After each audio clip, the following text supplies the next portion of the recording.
അഹും മിൻ ബഅദി അമ്മാ ബഅദ്. അത്യാവശ്യമായി നമുക്ക് വല്ല പണത്തിൻ്റെയും ആവശ്യമുണ്ടെങ്കിലാണ് നാം പണയം വെക്കാറ്, അല്ലേ? വീടുണ്ടാക്കാനോ സ്ഥലം വാങ്ങാനോ അങ്ങനെയുള്ള വിഷയങ്ങൾക്കൊക്കെ പണയം വെക്കാറുണ്ട്. എന്നാൽ അതിഥിയെ, വിരുന്നുകാരനെ സൽക്കരിക്കാൻ നാം ആരെങ്കിലും പണയം വച്ച് പൈസ എടുക്കാറുണ്ടോ? വീട്ടിൽ വന്ന വിരുന്നുകാരനെ സൽക്കരിക്കാനാണ്. അങ്ങനെ ആരും പണയം വെക്കാറില്ല, അല്ലേ? എന്നാൽ വിരുന്നുകാരന് വേണ്ടി പണയം വെച്ച് സാധനം വാങ്ങിയ ഒരു മഹാനുണ്ട്. അതാരാണെന്നറിയുമോ? ലോകത്തിൻ്റെ നേതാവ്, പ്രവാചകനായ മുത്ത് മുഹമ്മദ് നബി സല്ലല്ലാഹു അലൈഹി വസല്ലമ തങ്ങളാണ്. അവരുടെ വീട്ടിൽ ഒരു വിരുന്നുകാരൻ വരികയാണ്. അദ്ദേഹത്തെ സൽക്കരിക്കാൻ നോക്കുമ്പോൾ ഹബീബായ നബി തങ്ങളുടെ അടുക്കൽ ഒന്നുമില്ല.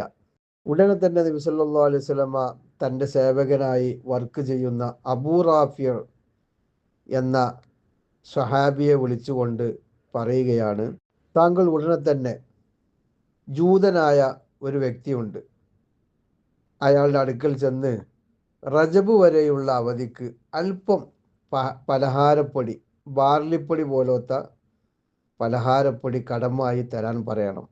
പറഞ്ഞ പോലെ അബൂ റാഫി ആ ജൂതൻ്റെ അടുക്കൽ ചെന്നു.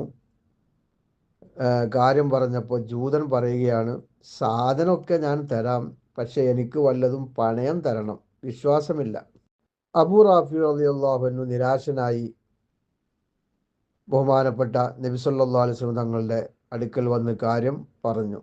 ബഹുമാനപ്പെട്ടവർ പ്രതികരിച്ചു, വല്ലാഹി ഇന്നി ലഅമീനും ഫിസ്സമായി അമീനും ഫിൽ അർദ്. അല്ലാഹുവിനെ തന്നെയാണ് സത്യം, ഞാൻ ആകാശത്തിലും ഭൂമിയിലും വിശ്വസ്തനാണ്. ഞാൻ ഒരാളെ പറ്റിക്കാറില്ല, ചതിക്കാറില്ല. അയാൾ എനിക്ക് കടമായി തരുന്നുണ്ട് എങ്കിൽ ഞാൻ തീർച്ചയായും അത് വീട്ടുക തന്നെ ചെയ്യും. കുഴപ്പമില്ല, ഇതാ എൻ്റെ ഒരു പടയങ്കിയുണ്ട്, അത് കൊണ്ടുപോയി ആ ജൂതൻ്റെ അടുക്കൽ നിങ്ങൾ പണയം വെക്കുക, എന്നിട്ട് ആ സാധനം വാങ്ങി വരിക. സുബ്ഹാനല്ലാഹ്.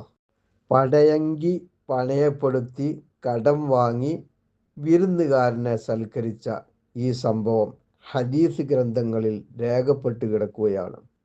വിരുന്നുകാരനെ സന്തോഷിപ്പിക്കൽ അള്ളാഹുവിനെ സന്തോഷിപ്പിക്കലാണെന്നും ദേഷ്യം വെക്കൽ അള്ളാഹുവിനോട് ദേഷ്യം വെക്കലാണ് എന്നും പഠിപ്പിച്ച പ്രവാചകൻ ഇപ്രകാരമല്ലാതെ പിന്നെ എങ്ങനെയാണ് ചെയ്യുക, അല്ലേ?